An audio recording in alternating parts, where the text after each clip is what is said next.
Hello YouTube, Robin Hood Bricks here, and today I'm going to try and incorporate these two old style boat hulls into the biscuit of the lowest level of my cabinet, 20,000 bricks under the sea. So, let's get started.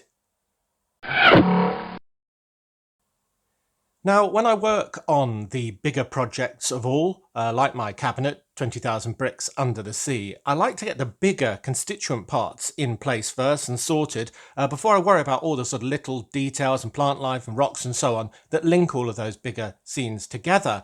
I will eventually get to that interesting, most pretty looking sort of detail at some point, I assure you. It does seem like it's a long time coming sometimes. But when I was sorting out my deep sea parts, of which I've arguably got too much now, I rediscovered these lovely old brick ship hulls, which look absolutely amazing. And they were both sent in by subscribers on one of my brick hauls at different times. And well, they're just so lovely. I want to use them both. Now, they are quite old and damaged in places, faded in others, with stickers sort of moved and missing and all the rest of it. But I think that makes them absolutely perfect for deep sea wrecks on the seabed. Yes. So as you know, the sort of theme of my 20,000 bricks under the sea cabinet is kind of a Bermuda Triangle sort of weird area that's very mysterious and nobody knows why a lot of sinkings are going on. So I want to have, you know, loads of sunken ships, but also sunken aircraft and things like that. Who knows? A UFO? We don't know yet. But these will be very good at that, just to have an absolute pile of them, just to represent the fact that there's been loads and loads of ships over all the different eras on the sea bottom. So the first one of those is this one, which comes from the set 4015 Freighter from 1982, so a long time ago. And this is quite worn, with its stickers sort of scratched and so on. Missing other stickers from the other side. It's kind of broken here. This is more faded. Look at that part, more faded than that one and so on. Don't know quite why. I suppose it must have been at the top of a basket or something that was exposed to the sun. It's been bashed around a bit in play. You can see some colour fading on there and so on. So yeah, this is absolutely perfect for a wreck. And if we cover this in sort of plant life or something that's growing all over it when it's in its final position, you won't see that sort of contrast or those lines, or maybe even this splitter. We don't want to see it, but maybe that's part of the reason why it's sunk, or this, I don't know. But anyway, it's a really interesting thing, and it's made up of these parts. That's how they used to work, because these things would float and you'd put a sort of weight on the bottom and you could play with them in the bath or on a pond or something. But anyway, yeah, so there's the first one. The second one is even older. These parts were used in several ships, but with these portholes, which have been arranged in a sort of jaunty way. This probably is from the cargo ship, set 312-3 from 1973. So this really has stood the test of time, and it looks in pretty good nick, actually. We've got the nice old-fashioned Legoland sticker on both sides, a smaller one at the front, and a nice anchor. So yeah, slightly different orientation on both sides, but we won't really see it from all angles at once. I kind of like the way the sort of bow just sort of curves up that little bit. So it's a really interesting shape. And this one's got a white deck, and that seems fairly good, consistent color actually. So maybe that one can be more visible, or at least yeah, be upright. So yeah, that looks really nice. So basically what I want to do is have these on the bottom of my cabinet, as I say.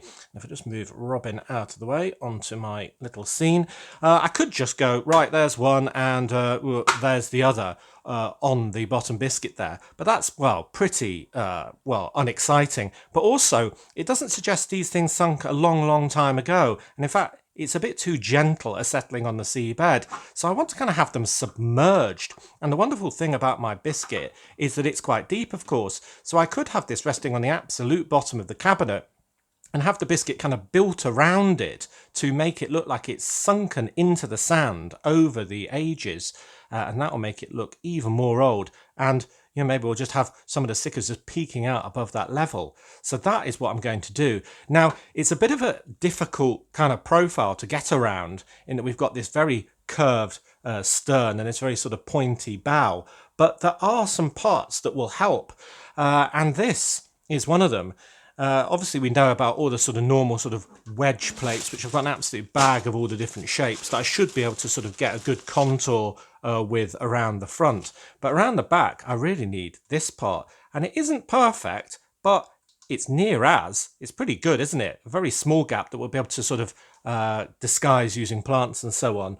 So this is the part 35044, plate modified 4x4 with 3x3 curved cutout, to be precise, which I hadn't noticed came out in dark tan, but it did in 2021 in the 80107 Spring Lantern Festival set, where they're kind of around the pond. So they're going to be really useful. I've used those on my pond in my fairground, but in bright green. But anyway, yeah, so this is the colour that I'm using for my bottom biscuit, so to speak. So if I kind of use these around about that sort of height, we should be able to get this thing completely submerged, and then we can start playing around with different orientations. So that is what we're going to do today. Good, good. Well, this is what I've come up with for two sort of boat-shaped cutouts in my biscuit. So you'll have to remember you won't be able to see any of that, but the biscuit is quite deep, so we can make a cavity in it to hold all of the bit of ship hull we don't want to be able to see, much like what I've done on my fairground, I suppose, with hiding all of the mechanics. So this first one is very basic indeed, just with those curved plates there and two of these 6x6 pointed ones here, and it just shows the proof of concept that you can kind of drop a boat in there, and then it looks like, well, it's been there for absolutely ages and only a little bit of it sort of sticking out. And I thought as well what you could do is just put some sort of angled piece under there, something like this, maybe kind of two like that front and back, just to give it a bit of a jaunty angle as well, because that is a lot more interesting already. Now we do have a few gaps around the outside, but as I say, I can either plug that using some more interesting plates or just raise that side up a little bit, or just loads of plants. But yeah, that is quite interesting just to start with, quite like that.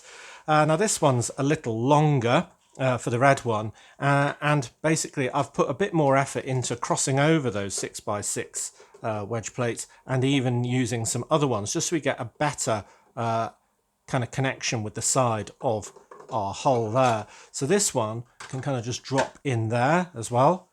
But yeah, so far so boring.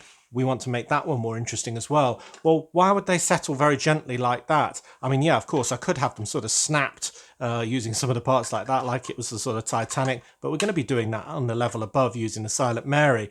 But we could very easily have it kind of upside down and then maybe have it sticking out a bit more, maybe unevenly, because we could put, say, 2 bricks under there and 3 bricks under there or something like that, and then just see if we can have it sort of leaning into, but upside down, the sand. Yeah, so it needs a bit of fettling so we can get all of these cracks looking as small as possible. But you get the idea. Now it looks a lot more interesting with this one leaning sideways and this one upside down and kind of tipping forward a little bit. We can still see some of those stickers and some of the damage, which is actually kind of a feature when it's used like this. And I think that'll look really good. Yeah, I'll keep going though. Well, if there was a problem with my first attempt, I think there was 2 things. One, that everything was sort of in Lego orientation of being completely horizontal or completely sort of vertical, so to speak. But also that it was either kind of fully upright or fully upside down, or maybe a slight variation on that. But I thought, why not go for something more extreme? Because if this thing had been holed at the front, it would be plunging towards the depths, kind of at this angle, at quite a high speed. I might sort of fracture on the bottom, or just be sticking out like it was a dart hitting a dartboard or something like that. So yeah, I thought I'd try that next. And this is what I came up with. So the front is very similar to that second one that I had the red one in before, but I've really brought in the angle, but only on one side to make it completely asymmetrical. And that has a rather pleasing effect. When I stick this thing in bow first, it does that. And it's a really good connection. I mean, look, there's virtually 0 gap all around that side, a little bit there, but maybe I can put another plate across there that will bridge that gap just a little bit. Very, very close again on that side. And then look at that, we've kind of got an under section here where we could put some sort of beastie living there in his little sort of makeshift cave or something like that. And the great thing is we can see a great big side section of this bright hull, which will really break it up. And it's absolutely unmistakable as a shipwreck. We've even got that anchor sticker on there as well. So I really like that. And I think, you know, with these stickers visible and this deck section being able to be completely caked with plant life and so on, I think that looks really good. And it's kind of got off the Lego sort of east-west, north-south sort of orientation, and it's kind of up a little bit, if you see what I mean, with that bend and asymmetrical position. And it's quite sturdy as well. I mean, I'll be able to lift it out to work on it and so on, but I like that a great deal. So you tell me what you think of that, but I think that looks rather good fun. I suppose we could put a snap in there, but I think it's just too straight an angle, if you see what I mean. It looks like a very, very neat crack. Maybe what we actually need on here are some stickers to represent some of the damage that brought it down to the bottom. Now, I've had a look through all my sticker collection, and the only ones that I can really find that are suitable are these two on a kind of red backdrop. And they came from the 70907 Killer Croc Tailgater set from 2017, which is a Lego Batman movie set with the awesome Killer Croc in it. Huge big fig. Thank goodness he's got his trousers on. That's all I can say. But yeah, and I was thinking when I looked at that picture, who is that zebra man to the left there on that picture? I checked the catalogue and he's called Zebra Man. So, I guess that makes sense. Anyway, back to the problem in hand. I reckon these represent some serious claw damage, much like from the Killer Croc, but in this case maybe from a mysterious beastie. So maybe that's what's bringing these ships down to the sea bottom, an attack of some sort. So I thought, I don't know, I could put one of those on there and one on the stern, and it'd really show that this thing had gone through the wars. So that is my plan. I shall do that in a minute, but first I'm going to do a bit more work on getting the blue one at an interesting angle. And I figure with all these different shapes of wedge plate and so on, I'm going to try and do one on a diagonal, because that will really make it a bit different than the other one if they're going to be in such close proximity. Cool. Oh, all right. I think that looks really good. More stickers. Yes. Well, you can imagine why this thing hit the bottom now with all of this damage, and what could have caused it. That's the main question I've got. I've deliberately stuck these on the flat surfaces so they don't peel so much, and so we can see them from the front of the cabinet, because I reckon we'll have it on this orientation. And there is a slight colour change between the old faded plastic and the sticker backing, but I don't think that'll be too bad when it's covered in plants and all the rest of it. Fish swimming around, you can kind of imagine tiny fish going into these cracks, going inside the wreck, can't you? And after all, it'll all be under UV light. So yeah, I don't think that level of detail will be too amazing. And then we can have the final bits of the sort of infrastructure on the top of this, the sort of superstructure that are remaining after being so many years rusting on the seabed, with loads of plants and all the rest of it as well. But as a starting sort of foundation and a kind of proof of concept, I really like that. I especially like the fact that this little anchor sticker, which is my favourite one, is visible as well. And the Legoland sticker, in a way, gives it a really good sort of vintage date, if you ask me. For those familiar with that logo, very dated indeed. Yeah, so that is a really good start. I really like that. In fact, we could have it so it's viewable through the side of the cabinet with the stern towards us. I don't know. No, I think it's probably best lengthways on, because the cabinet's not so deep. Brilliant. So there is one, I reckon, done, ready to be built on top of and incorporated into the biscuit. And I said I'd try an angular one, and here it is. So there's all sorts of different angular plates you can try and use, but it's whether you've got the ones to get round that stern, because obviously those curved parts that I got won't work on this orientation. So largely I've used these 6x3 ones, and I can also use 3x2 ones that have got the same angle to make this sort of diagonal cutout. And I've also put 2 pillars on the inside just so we can get a sort of side to side angle. Now I've deliberately left this bit unattached, so when I get my blue hull I can actually fit it in, because it is incredibly tight fit. So I'm hoping it'll work. Got to get that under there. There we go. Then this can go in there, and I think it was about here, clip on like that. I think it'll be squeezing it, but I don't think that really matters. Can always fine tune this later on. Can't get it to join. There we go. Oh, there we go. Nice good snap.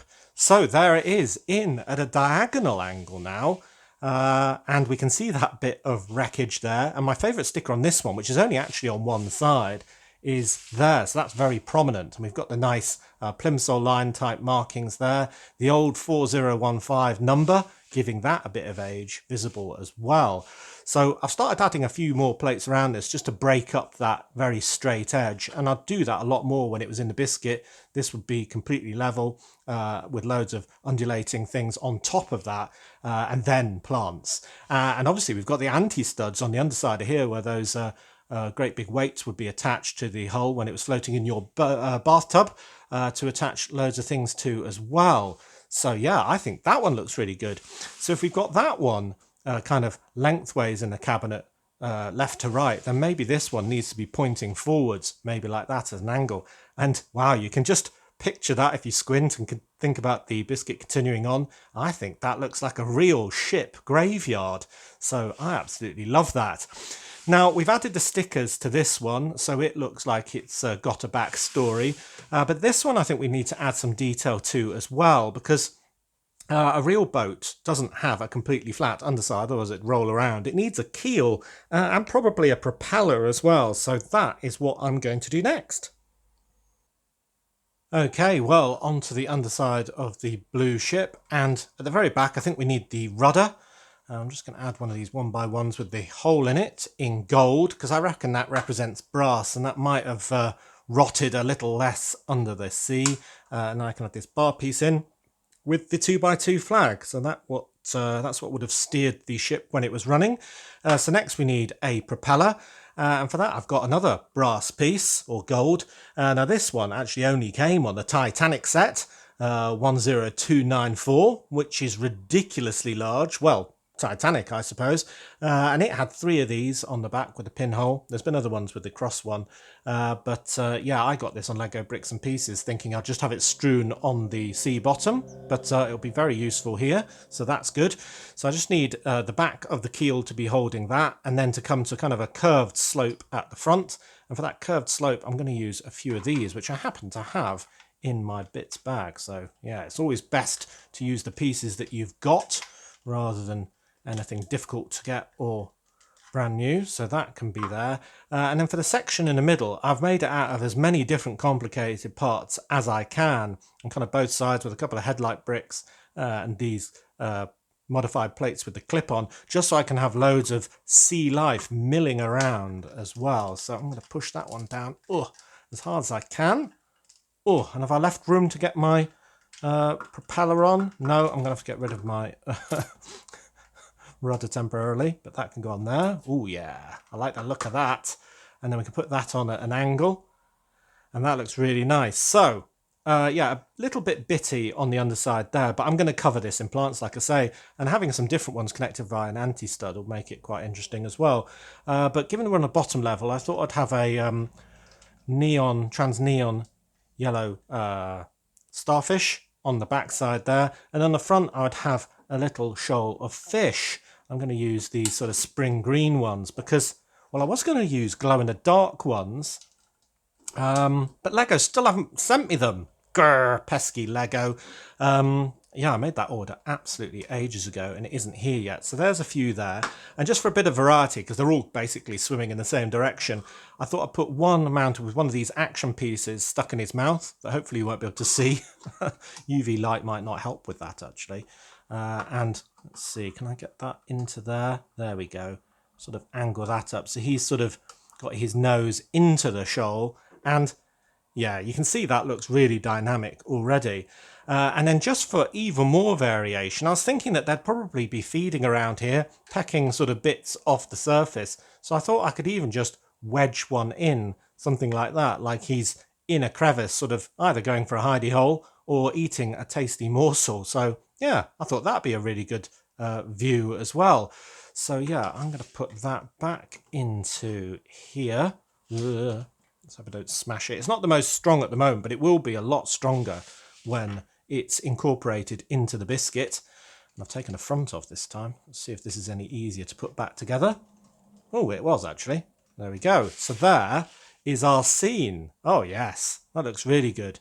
Yeah, look even better with glow-in-the-dark fish when Lego decided to send me their order. Fantastic! What do you think of that one? I love the propeller and the old rudder there. Really nice.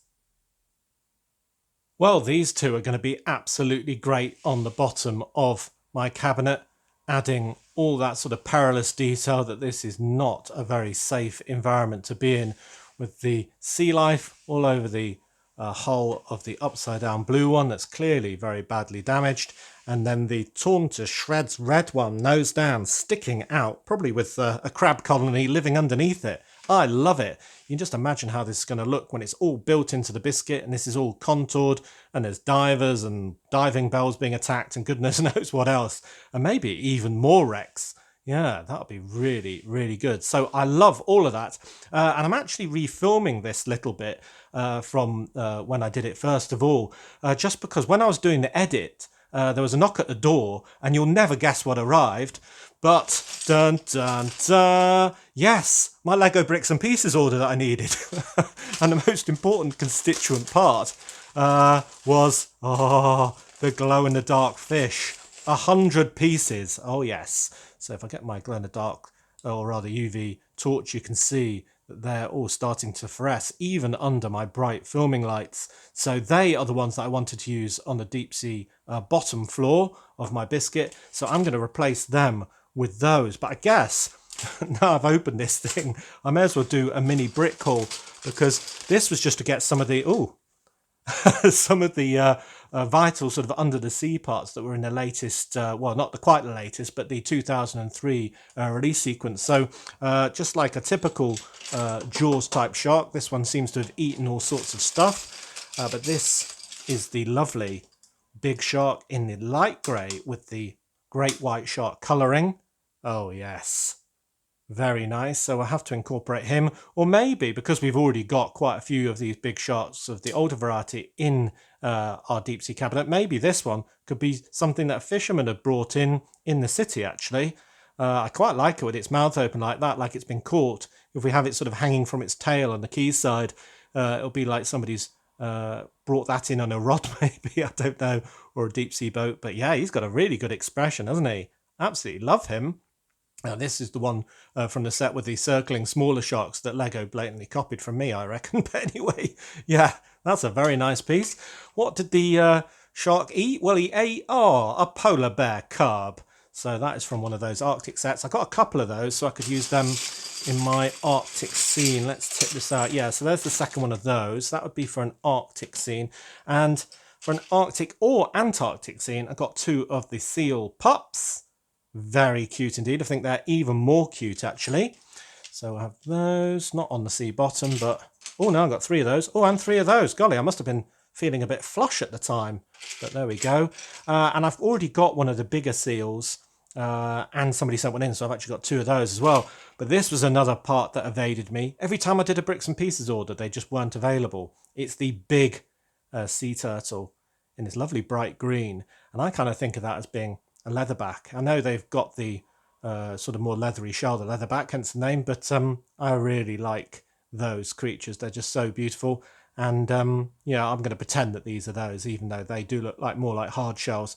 But yeah, they're great. Probably not for this level. It's a bit too deep for them, given they have to keep sort of popping up and breathing. But they're going to be a great addition to the cabinet. And they're even too big for a great big shark to eat. So it shows their size. I got some of these plant pieces in this kind of what they call it now, satin trans pink. So that's really interesting. That probably could go on the bottom level, actually. So this could be one of the plants growing around these ships, because does that glow? It's hard to tell really. I'm trying to do it in there. Oh, it does. Look at that. I think my torch batteries are running low, but that is really glowy. So yeah, that's going to go on the bottom level, that's for sure. Therefore a build, so I'm not going to go into those. They were to augment my pizza roof actually, just to have that on the sort of inner bits of that, so just to make it slightly improved. So I'll incorporate those in due course. These are interesting.